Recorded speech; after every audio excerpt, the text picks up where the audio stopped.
Hello साथियों, मैं BL लूणा मेरे यूट्यूब चैनल स्टडी टाइम में आपका हार्दिक स्वागत करता हूं। हम हिंदी साहित्य का इतिहास पढ़ रहे हैं और ये फर्स्ट ग्रेड की जो क्लासेस चल रही है जिसके अंदर हम संपूर्ण फर्स्ट ग्रेड का कोर्स करने वाले हैं। पिछली जो क्लास थी उसके अंदर हमने जो लौकिक पद्य साहित्य था उसके बारे में देखा था। आज हम इस क्लास के अंदर लौकिक जो गद्य साहित्य है जो आदिकाल में रचित था, परंतु आदिकाल की जो विशेषताएं जो परिस्थितियां थी उनसे थोड़ा अलग था। आदिकाल के अंदर रासो साहित्य, सिद्ध साहित्य, नाथ साहित्य, जैन साहित्य ये था और ये थोड़ा उनसे अलग था। तो हमने पद्य के बारे में पढ़ लिया। अब लौकिक गद्य साहित्य है वो शुरू करेंगे। आज इसके अंदर हम गद्य साहित्य है वो देखेंगे। अगर आप चैनल पर पहली बार विजिट कर रहे हो तो चैनल को सब्सक्राइब कर ले, बेल आइकन को ऑल पे प्रेस कर ले ताकि जब भी मैं कोई नया वीडियो अपलोड करूं तो उसका नोटिफिकेशन आपको मिलता रहे। वीडियो पसंद आती है तो इसको लाइक करिए, अपने दोस्तों के साथ में भी शेयर करिए। बिना समय गंवाए शुरू करते हैं हम क्लास को। तो देखिए, लौकिक गद्य साहित्य है यानी पद्य और गद्य में फर्क है। पद्य वो जैसे कविता हो गई और गद्य के अंदर हम जो कहानी है, उपन्यास है, नाटक है, ये सारी विधाएं वो गद्य में आएगी। जो लास्ट के अंदर हम पूरा जो कोर्स हो जाएगा तो गद्य और पद्य के बारे में देखेंगे। तो पहली जो रचना है राउल वेल है जिसका रचयिता रोड़ा कवि है। राउल वेल है, उसका रचयिता कौन है? रोड़ा कवि है। ये 10वीं शताब्दी की रचना है, 10वीं शताब्दी में रचित है। ये रचना शिलाओं पर रची गई है। कहने का मतलब ये कोई किताब नहीं है।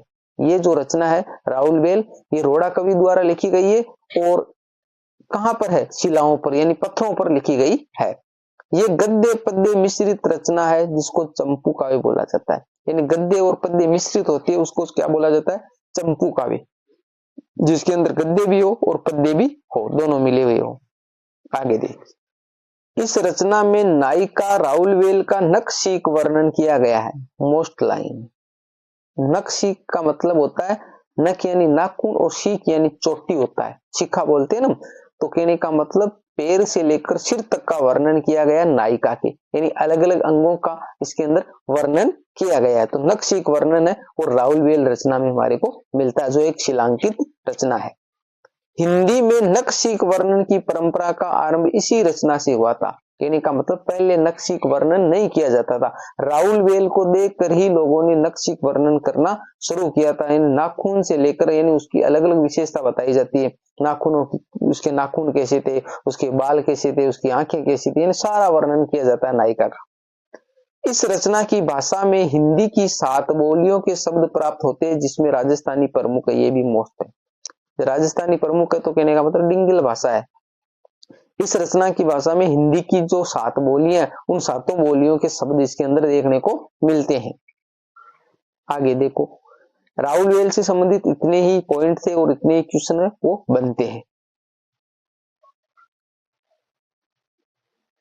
आगे उक्ति व्यक्ति प्रकरण पंडित दामोदर शर्मा की रचना है जो 12वीं शताब्दी में रचित है। ये एक व्याकरण ग्रंथ है, यानी इसके अंदर व्याकरण है। जो उक्ति व्यक्ति प्रकरण है तो दामोदर शर्मा की 12वीं शताब्दी की, राउल वेल वो 10वीं शताब्दी की। वर्ण रत्नाकर ये ज्योतिश्वर ठाकुर की है जो 14वीं शताब्दी की रचना है। इसे मैथिली का विश्वकोश भी कहा जाता है। यानी मैथिली का विश्वकोश इसको कहा जाता है जो ज्योतिश्वर ठाकुर की रचना है वर्ण रत्नाकर। भाषा इसकी मैथिली है, स्वरूप क्या है? एक शब्दकोश है। ठीक है, यानी उक्ति व्यक्ति प्रकरण वो एक व्याकरण ग्रंथ है और जो वर्ण रत्नाकर वो एक शब्दकोश है, यानी शब्दों का कोश है वो।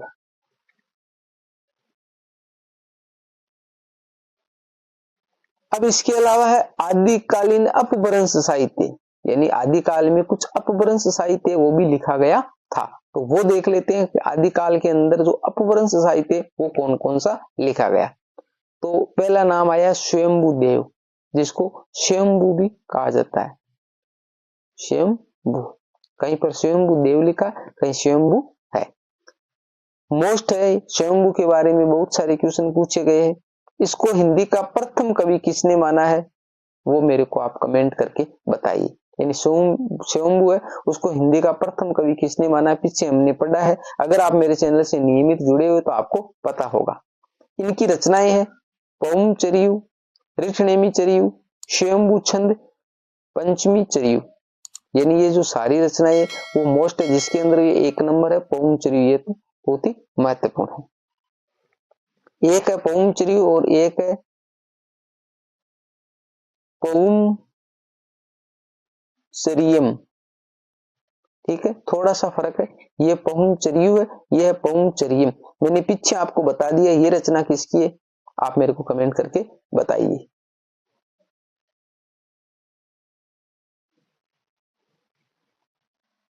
इनका समय 738 ईस्वी से 8वीं शताब्दी तक था। जो स्वयंभू है उनका समय था 783 से लेकर 8वीं शताब्दी तक।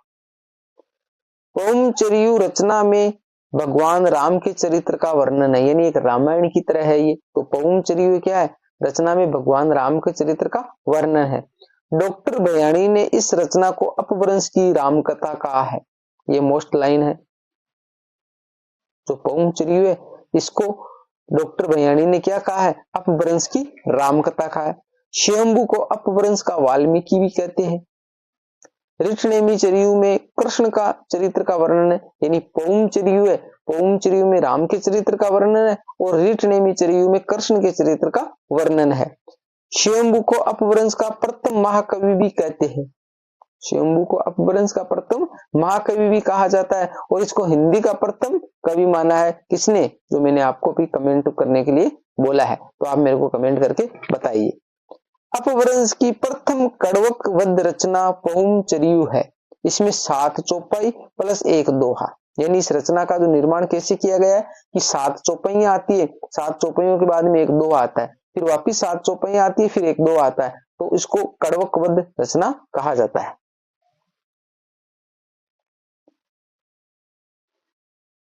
आगे नाम आया पुष्पदंत, यानी जो स्वयंभू से संबंधित इतने ही क्वेश्चन बनते जो मैंने यहाँ पर लेने की कोशिश की है।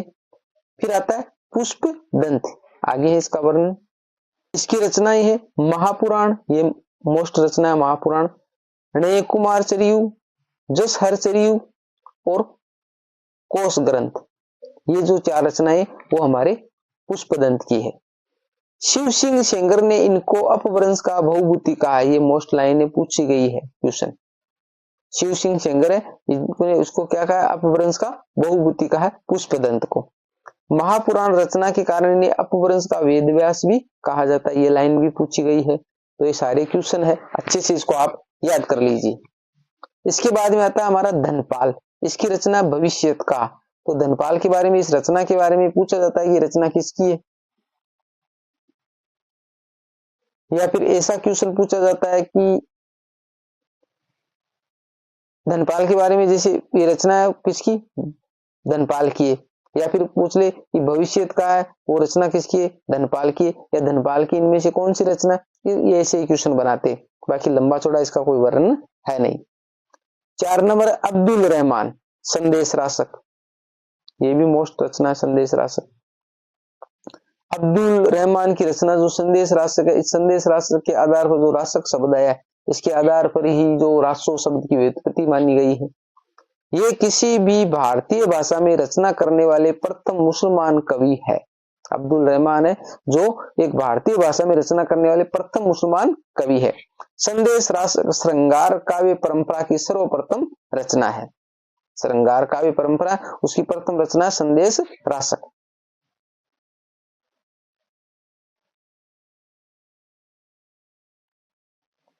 आगे 5 नंबर है जोइंदू, जो योगींद्र की रचना है। रचना है परमात्म प्रकाश योगसार। फिर 6 नंबर पर राम सिंह की रचना पाहुड़ दोहा। फिर हेमचंद्र उसकी रचना शब्दानुशासन। इनके बारे में सिर्फ ये रचना के बारे में पूछा जाता है, ये रचना किसकी है, लंबा इसका वर्णन किसी का है नहीं। प्राकृत प्रकाश है वरुचि की।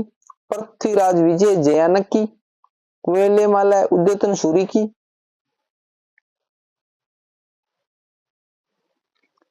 वीरमायण है बादरढांडी की। प्राकृत व्याकरण है हेमचंद्र की। अचलदास की चिरी वचनिका शिवदास गार्डन की। और हरिवंश पुराण है श्रुत कीर्ति की। तो ये जो महत्वपूर्ण जो रचनाएं थी जिनके बारे में पूछा जाता है, सारी मैंने एक जगह लिख दी है। इसके बाद में कुछ प्रमुख पंक्तियां हैं जो देकर पूछ दे कि ये पंक्तियां कहां से ली गई या किसकी है। तो देखिए प्रमुख पंक्तियां, इनसे संबंधित क्वेश्चन बनते। जो जिन शासन भाषियहु सो भई कहिए सारू, ये देवसेन की रचना है श्रावकाचार, वहां से ली गई है। तो या ऐसा भी पूछा जाता है ये रचना कहां से ली गई है, तो श्रावकाचार से ली गई है। ये रचना किसकी है, तो देवसेन की है। तो याद करना है इसको आपको अच्छे से। पंडिये सहल सत्य बखान ही देही रुद्ध वसंत न जानी, ये सरपा की है। मैंने आपको बता दिया इन लाइनों को आपको याद कैसे करना है। अगर आप इसको ऐसे याद कर सकते हो पूरी लाइन को तो वैसे कर लीजिए, या इनमें से एक शब्द को आप पकड़ लीजिए और फिर जो अलग शब्द दिखे, जैसे पंडित सहल, तो ये सहल का मतलब ये नाम है सहल, तो यानी सरपा। इस प्रकार आप ऐड करके इसको याद कर लीजिए। जही मन पवन न संचरी रवि शशि नहीं पवेश, ये भी सरपा की है। घोर आधारे चंदमणि जिमी उज्जो करी सरपा, ये भी सरपा की है। यानी जो सरपा, ये जो सारे जो कवि लेखक थे आदिकाल के, उनसे संबंधित जो लाइनें थी जो मैंने यहाँ पर एक जगह कर दी है, जो एग्जाम में अक्सर पूछी जाती है।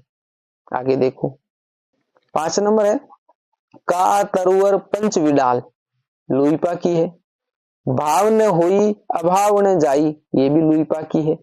सहजे थर करी वारुणी साध, ये विरूपा की। देखो यहाँ पर सहजे नाम आकर आप सोच लो सरपा की, तो ऐसी लाइनों को अक्सर वो एग्जाम में देते हैं, इसको ध्यान रखना है। सहजे थर करू वारुणी साध, ये विरूपा की है।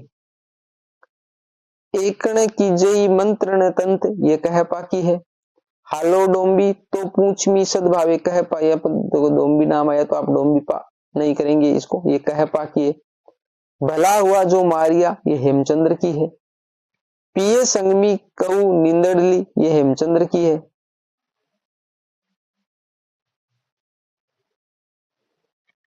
आगे गंगा जमुना माजे बहेरे नाई, ये डोंबिपा की है। देसिल बहिना सब जन मिठा, ये विद्यापति की है। मनहु कला ससबान कला 1600 बनिए, ये पृथ्वीराज रासो से ली गई है। बजिए गोर निशान रान चौहान चहोदिस, ये पृथ्वीराज रासो से ली गई है। मेरा जोबना नवलेरा भयो है गुलाल, ये अमीर खुसरो की है। जे हाल मिसकी मकून तंगाफुल दुराई नेना बनाए बतिया, ये अमीर खुसरो की। तो ये जो मैंने यहाँ पर 17 लाइनें ली है, एक एक लाइन अपने आप में महत्वपूर्ण है और आप इसको अच्छे से याद कर लीजिए, जैसे भी आप याद कर सकते हो, क्योंकि ऐसी लाइनें देखकर एग्जाम में अक्सर पूछते हैं। तो यहाँ तक हमने आदिकाल और आदिकाल से अलग जो लौकिक साहित्य था उसके बारे में, और जो अपभ्रंश साहित्य था उनके बारे में देख लिया। इससे आगे है फिर हमारा भक्ति काल, वो भक्ति काल हम अगली क्लास के अंदर देखेंगे। यहाँ तक अगर आपने देखा है, आपको वीडियो अच्छी लगी है तो लाइक करिए, चैनल को अभी तक सब्सक्राइब नहीं किया तो सब्सक्राइब कर लिए, अपने दोस्तों के साथ में भी इसको शेयर करिए।